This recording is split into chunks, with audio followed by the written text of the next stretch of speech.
बहुत स्वागत है आपका भारत समाचार पर। मैं हूं आपके साथ मयूरी श्रीवास्तव।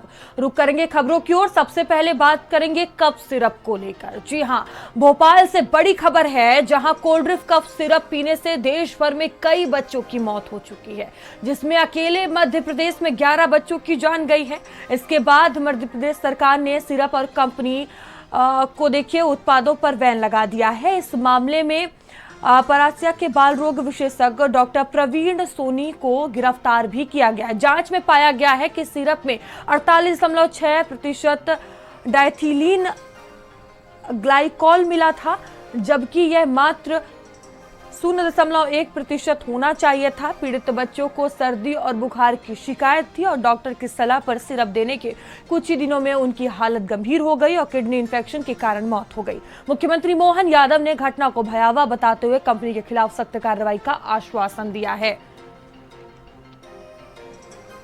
तो कंपनी पर सख्त कार्रवाई के निर्देश दिए गए हैं, लेकिन अभी भी सवाल यही है कि आखिर मासूमों की मौत का जिम्मेदार कौन है।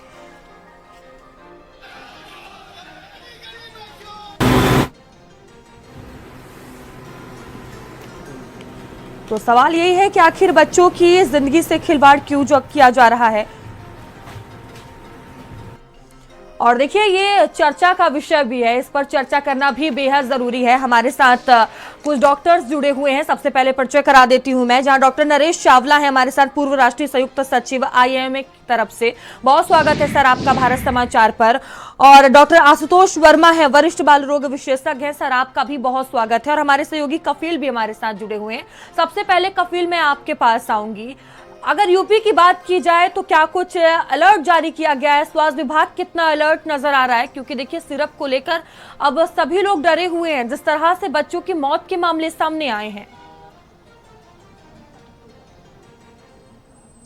बिल्कुल, देखिए जिस तरह से एमपी और राजस्थान में कोल्ड ड्रिंक सिरप पीने के बाद कई बच्चों की मौत हुई है, उसके बाद उत्तर प्रदेश सरकार ने भी तमाम जो सरकारी अस्पताल हैं, प्राइवेट अस्पताल हैं, वहां पर जांच के आदेश दिए हैं। अगर इस तरह का सिरप वहां पर इस्तेमाल हो रहा है तो उस पर तुरंत रोक लगाने की बात कही है।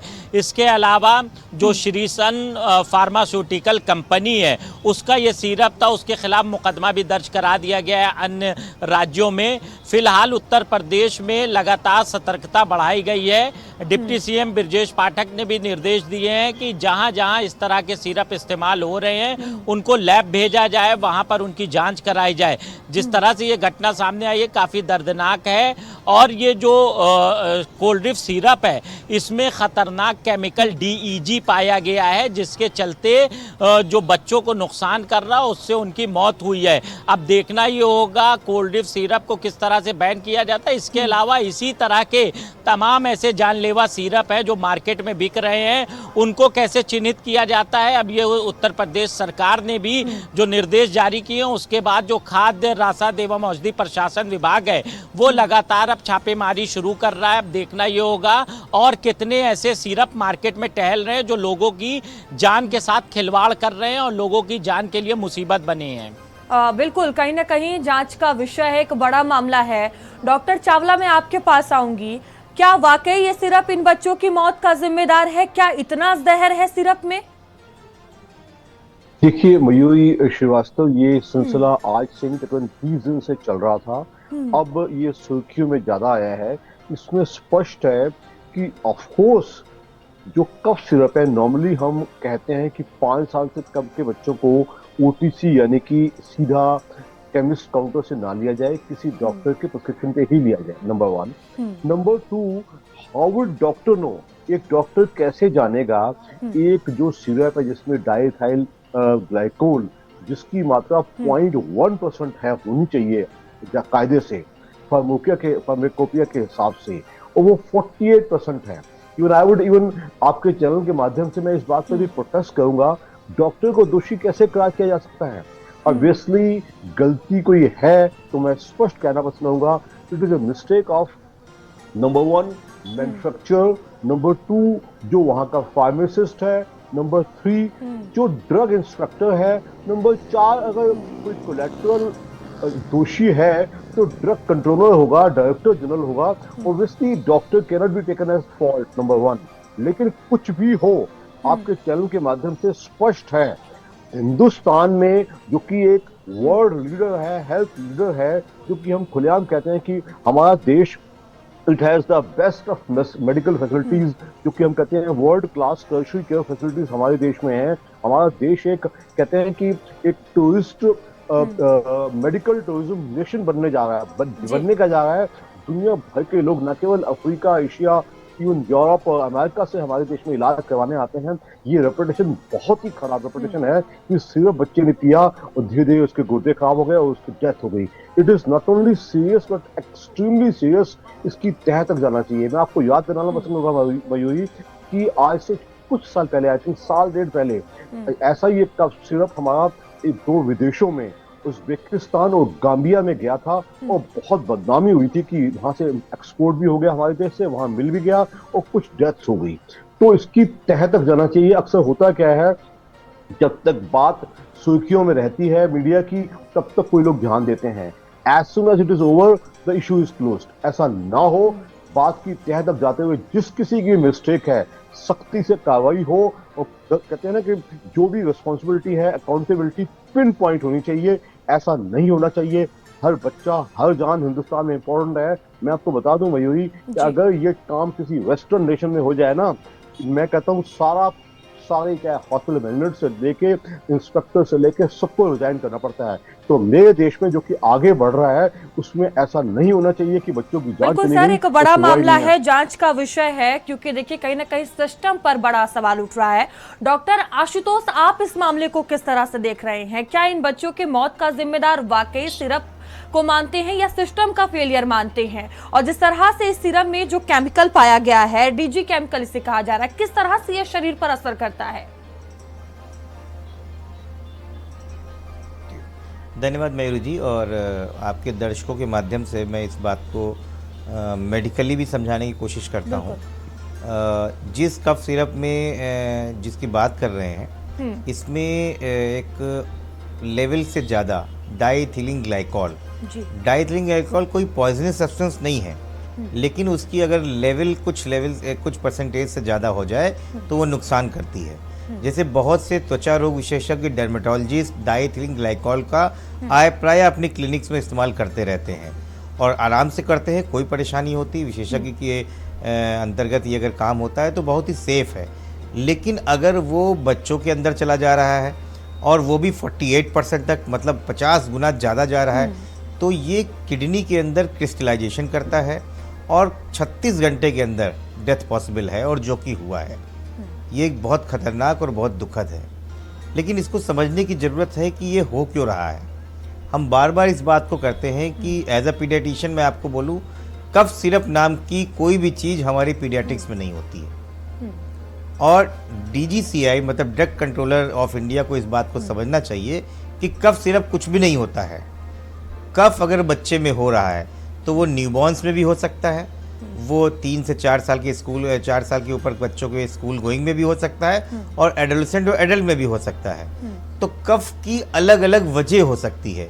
जैसे मान लीजिए किसी बच्चे ने दूध पिया और थोड़ा सा उसको दूध रिगर्जिटेट होके मुंह पे आ रहा है, तो कफ सिरप उसकी वजह से हो सकता है। सीजनल सर्दी जुकाम हो रहा है तो उससे हो सकता है। बैक्टीरियल का इन्फेक्शन हो गया तो उससे हो सकता है। तो कफ के होने की जो कॉज है उसको ठीक करना जरूरी है। लेकिन ये बड़ी मज़ेदार बात है कि हिंदुस्तान में कफ सिरप के नाम पे हजारों की तरीके से ब्रांड हैं। अब परेशानी क्या है? एक सर्वे किया गया इंडिया में जिसने ये बताया कि हिंदुस्तान के और खासकर रूरल एरिया पर और सेमी अर्बन एरियाज में 76% मरीज कफ सिरप का और एंटीबायोटिक दवाओं का इस्तेमाल मेडिकल स्टोर में जाके सीधे कर लेते हैं। मतलब डॉक्टर के प्रिस्क्रिप्शन की ज़रूरत ही नहीं है। अब आप सोचिए, केमिस्ट जो वहाँ बैठा हुआ है प्रॉफिट कमाने के लिए, वो सारी दवाइयाँ बेचता है जिसमें उसको बड़े मार्जिन मिलते हैं। आप गए, आपने कहा खांसी हो रही, बुखार आ रहा है, उसने खटाखट 2 दवाइयाँ दे दी जिसमें उसको मार्जिन आ रहा है। उसकी कोई जिम्मेदारी भी नहीं है और आपने अपना पीछा छुड़ा लिया। मैं मानता हूँ 10 में से 6-7 बच्चों को कुछ नहीं होता है, लेकिन 2 से 3 बच्चों की जान भी जाती है। और ये प्रायः हिंदुस्तान में देखा गया है। तो मुझे लगता है कि डॉक्टर को दोषी मानने से पहले हमें एक बार अपने अंदर भी झांक के देखना चाहिए कि कितनी बार हमने जाके मेडिकल बिल्कुल, स्टोर से लेकिन डॉक्टर बिना आशुतोष अगर prescription मध्य के, प्रदेश बिना की बात qualified करें या doctor के राजस्थान की आपने बात दवाई करते ली है। हैं, तो इस सिरप के जो सबसे ज्यादा स्टॉक्स हैं वो जिला अस्पतालों में पाए गए हैं, जो डॉक्टर्स रेकमेंड करते हैं। तो क्या डॉक्टर्स की जिम्मेदारी नहीं बनती है कि किसी भी मरीज को देने से पहले उसकी क्वालिटी चेक की जाए? बिल्कुल सही कही। देखिए मयूरी जी, जब भी कोई ड्रग का फॉर्मुलेशन बनता है तो ड्रग कंट्रोलर ऑफ इंडिया ने कुछ फिक्स्ड कॉम्बिनेशन बना के रखे हैं, वही चल सकते हैं। जब भी कोई मैन्युफैक्चरर दवा बनाता है तो बनाने के बाद कंपनी को वो 3 तरीके के सर्टिफिकेट देता है। पहला कि रॉ मटेरियल जहां से लिया है उसका क्वालिटी कंट्रोल क्या है, दूसरा जो हमारा सब्सटेंस बन गया है उसका क्वालिटी कंट्रोल क्या है, और तीसरा पोस्ट मार्केटिंग सर्विलेंस, मतलब मार्केट में जाने के बाद सर्विलेंस में उसका क्वालिटी कंट्रोल क्या है। ये तीनों चीजें अप्रूव होने के बाद ही ड्रग कंट्रोलर ऑफ इंडिया उस बैच को परमिशन देता है और वो मेडिकल स्टोर्स में जाते हैं। इसमें डॉक्टर का रोल ही नहीं है जी। इसमें कहीं ना कहीं प्रशासनिक ढीला डवाली और डीजीसीआई और ड्रग इंस्पेक्टर की ढीला डवाली है कि उन्होंने इन क्वालिटी कंट्रोल को छोड़ के सीधे तौर पे मुनाफाखोरी के चक्कर में मेडिकल स्टोर्स में दे दिया है। अब देखिए उससे नुकसान क्या हो रहा है, डॉक्टर्स का नाम आ रहा है।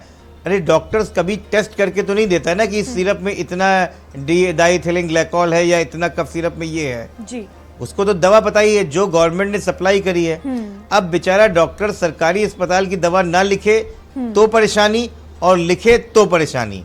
तो कहीं ना कहीं कम से कम हेल्थ मिनिस्ट्री को, डीजीसीआई को और जो रेगुलेटर्स हैं मैन्युफैक्चरर्स, इनसे सवाल करना चाहिए कहाँ पे गड़बड़ी आ रही है। डॉक्टर चावला भी हमारे साथ जुड़े हुए हैं। डॉक्टर चावला, किस तरह से पेरेंट्स सतर्क रहें? अब देखिए जब से ये मामला सामने आया है कहीं ना कहीं पेरेंट्स भी डरे हुए हैं। कफ सिरप को लेकर उनमें चिंता है कि आखिर कफ सिरप दी जाए ना दी जाए, किस तरह से उन्हें सतर्क रहने की जरूरत है, किस तरह से पहचान करें उसको?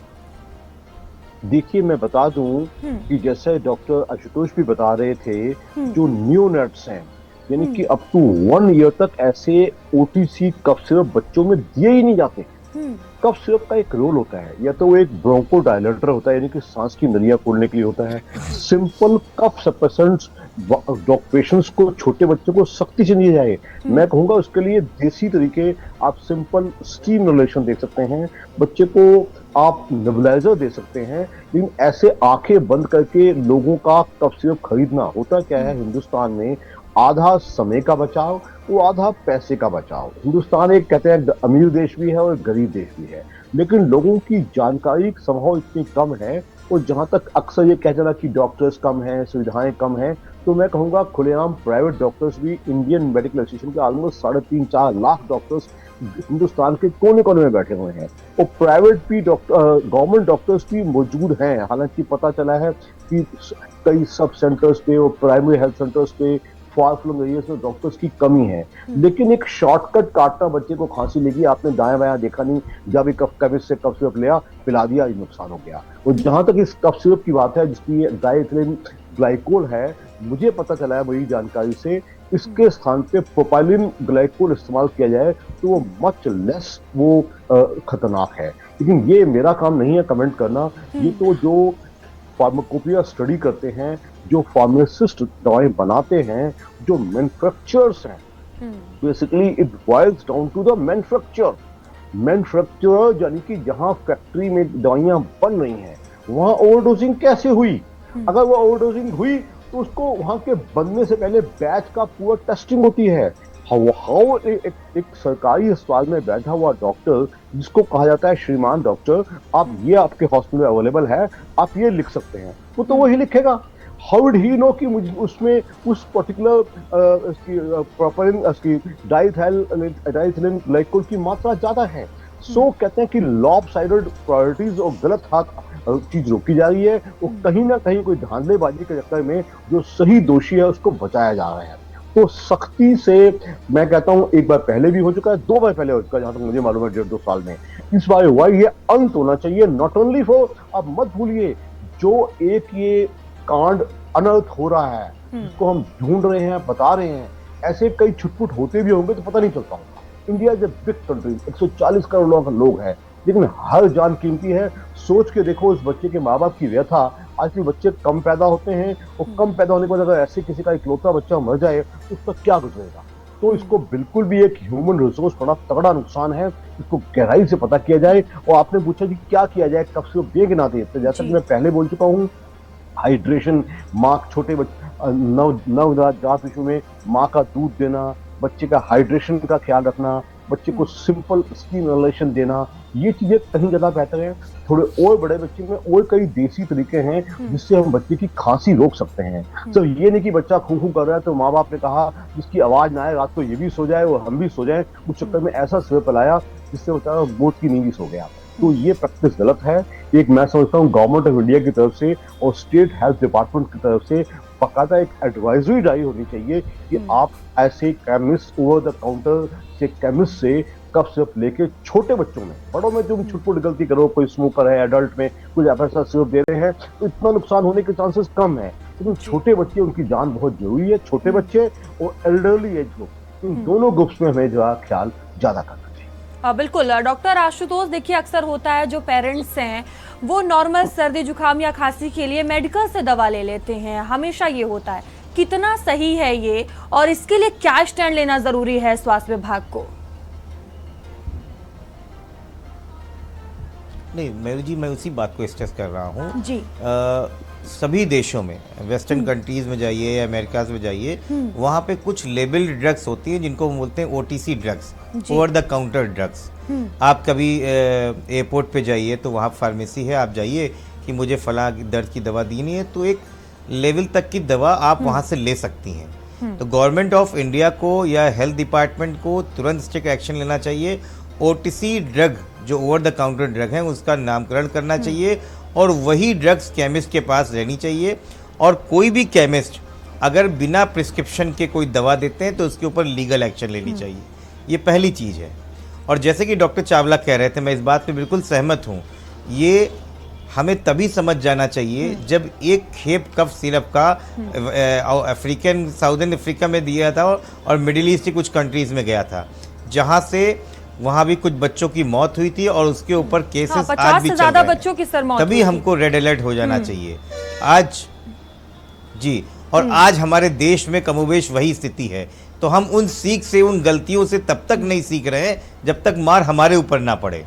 मुझे लगता है कि सरकारों की ऐसी पॉलिसी बनानी चाहिए जिसमें हम फ्यूचर के 10, 15, 20 साल क्या करना है उसकी पॉलिसी लेके आए, ना कि जब हमारे ऊपर घटना घट जाए तो हम उसके ऊपर अफरा तफरी में काम करना शुरू कर दें। बिल्कुल, हमारे सहयोगी भी लगातार हमारे साथ बने हुए हैं। कफिल, देखिए कहीं ना कहीं एक बड़ा सवाल उठता है। 2022 की बात करें तो यही कफ सिरप देखिए अफ्रीका के देशों में पहुंचा था, वहां 50 से ज्यादा मौतें हो गई थी। तब भी बड़ा सवाल उठ रहा था क्योंकि भारतीय सिरप था ये, और देखिए अभी एक बार फिर से वही स्थिति देखने को मिल रही है। बिल्कुल, देखिए जिस तरह से श्री सन फार्मास्यूटिकल का ये जो सिरप है उससे लोगों की मौत हुई है, उसके बाद अब इस कंपनी को ब्लैक लिस्ट भी कर दिया गया है। अभी कुछ देर पहले ही सहायक आयुक्त खाद्य सुरक्षा औषधि प्रशासन के उन्होंने ये पत्र जारी किया है सभी सीएमओ को कि जो उनके ज़िले में तमाम अस्पताल हैं, चाहे वो सरकारी हो या प्राइवेट हो, वहाँ पर श्री सन फार्मास्यूटिकल के जो भी प्रोडक्ट हैं, जो भी सिरप हैं, उनको चिन्हित किया जाए, उनका सैंपल लिया जाए और ऐसे सिरप पर रोक लगाई जाए। तो इस तरह से कार्रवाई यूपी में तो शुरू हो गई, लेकिन सबसे बड़ा सवाल ये है जब कोल्ड ड्रिंक सिरप इससे पहले भी कई बार घातक साबित हुआ है, लोगों की जान गई है, और एमपी में जिस तरह से इतने बच्चे मौत की नींद सो गए, तो तब सरकारें क्या कर रही थी। फिलहाल अब इस कंपनी को ब्लैकलिस्ट किया गया है और इस पर कार्रवाई शुरू कर दी गई है। देखना ये होगा कितना असर होता है। दरअसल सिर्फ श्री सन फार्मास्यूटिकल कंपनी नहीं है, इसके अलावा तमाम और ऐसी कंपनी हैं जो इस तरह के सिरप बनाती हैं। डीईजी की मात्रा जितनी होनी चाहिए उससे कहीं अधिक मात्रा इस सिरप में थी। 0.01 मात्रा होनी चाहिए डीईजी की, लेकिन 48% से ज़्यादा मतलब कई 50 गुना के करीब ये मात्रा थी, जिसके चलते बच्चों की मौत हुई। फिलहाल अब जांच पड़ताल चल रही है, देखना ये होगा कि आखिर क्या कार्रवाई होती है। सरकार को ऐसी कार्रवाई करनी चाहिए ताकि नज़ीर बने जो इस तरह की जहरीली दवाएं बनाते हैं, जो सिर्फ पैसा कमाने के लिए दूसरे की जान को उनकी जान के साथ खिलवाड़ करते हैं, उन पर ऐसी कार्रवाई करनी चाहिए ताकि वो सबक लें। अब उत्तर प्रदेश में तो कार्रवाई शुरू हो गई है। जो खाद्य सुरक्षा औषधि प्रशासन है उसने सभी अधिकारियों को ये निर्देश दिए हैं कि जितनी भी दुकानें हैं, चाहे वो मेडिकल स्टोर हो या फिर हॉस्पिटल में जो तमाम मेडिकल स्टोर हैं, वहाँ पर जाएं, सैंपल कलेक्ट करें और श्री सन फार्मास्यूटिकल की ख़ास तौर से जो दवाएँ हैं या सिरप है उन पर नज़र बनाएं और उनको चिन्हित करें। जी कफील, आपका बहुत धन्यवाद और आप दोनों ही डॉक्टर्स का भी बहुत धन्यवाद भारत समाचार से जुड़ने के लिए, हमारे दर्शकों से तमाम जानकारियां साझा करने के लिए। क्योंकि देखिए कफ सिरप को लेकर आम लोगों में कहीं ना कहीं डर बना हुआ है, लोगों को भी सावधानियां बरतने की जरूरत है। जिस तरह से डॉक्टर्स कह रहे थे कि देखिए मेडिकल से दवा लेने से पहले डॉक्टर से सलाह लेना बहुत ज्यादा जरूरी है।